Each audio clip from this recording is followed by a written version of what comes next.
Hello, my name's Buzz Coates and I'm Norbain Security Solutions Specialist, and today I'm going to talk to you about camera placement for the CCTV industry.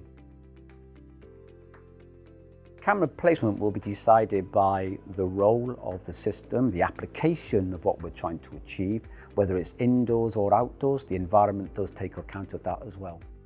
Accessibility is also another factor, cable runs, etc. Often when we are designing a security solution, we have to compromise.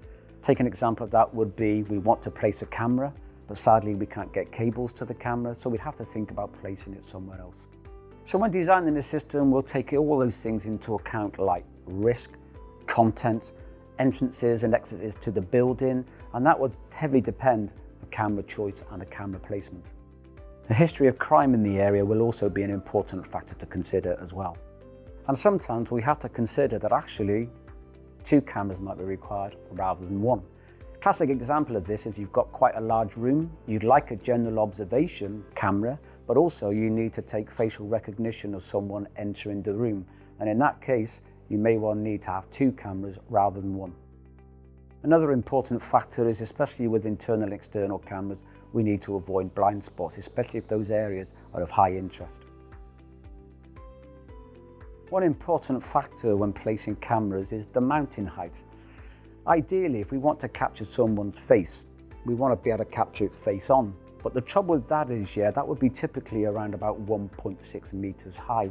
Now, if you are going to install it that height, even this little hobbit standing at 1.65 meters is going to be able to interfere with that camera. So ideally, what we're looking at is a camera angle of around about 10 to 15 degrees, because that means we will capture a face. So typically internally, we will go maybe 2.6, 2.8 meters, and that will give us still a very good angle of someone's face. If you have to install lower than that height, well then obviously we would recommend that you use a vandal-resistant camera with some form of analytics for anti-sabotage so that no one can mess around with the camera. A typical installation would be looking at an internal room. We would probably try and place the camera in the corner of the room, but ideally that shouldn't be looking directly into sunlight if you have windows, and you obviously want to try and cover the door. Internally, you may even have to consider the use of additional brackets. It could well be that you've got false ceiling, so a spreading plate has to be used.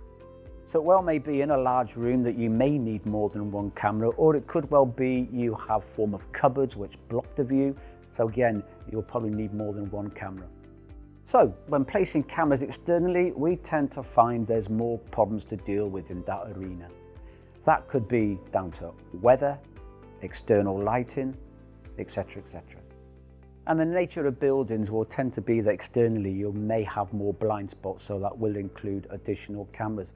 The other thing we do find is typically on cameras externally, we tend to fit the cameras higher, which means then if you're having to take facial recognition, you might want to put your camera at a slight tilt, but that will then cause problems with weather potentially.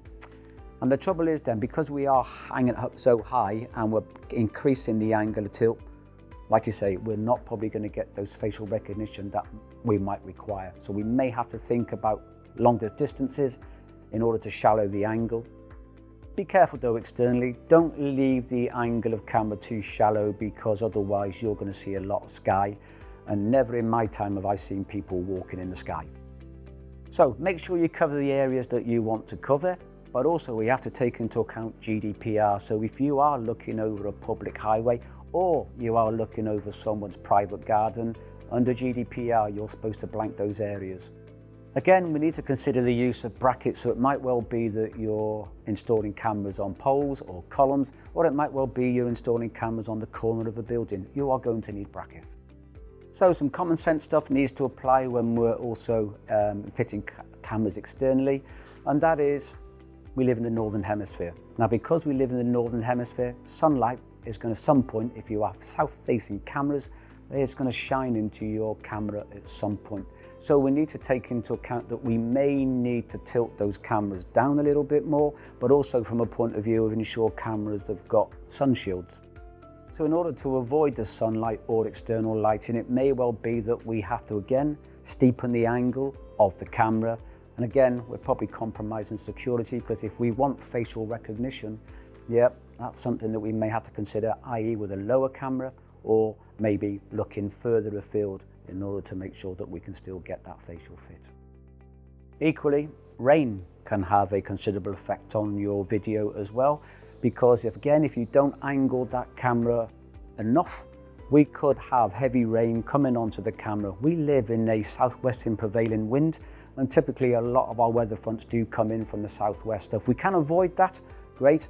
If not, use the weather shield, or if you're using PTZs, etc., or cameras externally with housing that have a wiper. So if you do have a south-facing building and you want to put cameras looking out across that building, probably the ideal thing to do and the proper thing to do would be to actually not have them on the building and put columns or towers across away from the car park maybe that you're protecting. That will then ensure then that the cameras are facing north, so you don't have to worry about the sunlight. But I do appreciate in those circumstances that's going to involve some heavy costs for columns and ducting and cabling. So again, compromise the security. If the only way is to actually install cameras on the building, like I say, just follow those rules of making sure that we tilt the camera down.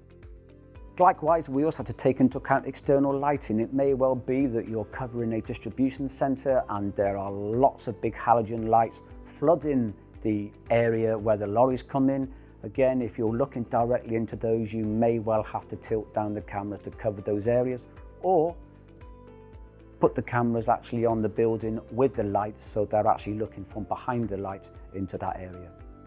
And the final little tip is, if you are using cameras on perimeter fencing or perimeter detection, try and avoid cameras with IR lights looking at each other directly. Try and tilt them down again if you can, or even better, work on it so that you have camera pointing to the back of a camera, pointing to another back of a camera so that they follow around. That's a sensible thing to do.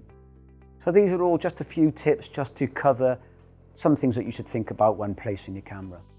So if you'd like to find out more, head over to Norbain TV on YouTube, or even better, give us a call.